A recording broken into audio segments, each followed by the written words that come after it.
Madam, hormone imbalance తగ్గించుకోవడానికి యోగాలో మనం ఏం చేయొచ్చు, ఎలా ఏం చేస్తే మనం ఫ్రీగా ఉంటాం?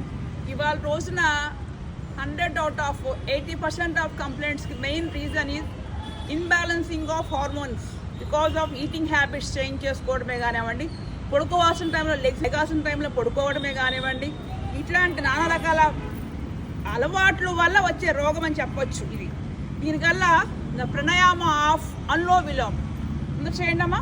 From the right side close towards left inhale normal, right నుండి exhale more time, back to right normal, left నుండి బయటికి more time. 4 steps is equal to only 1 round.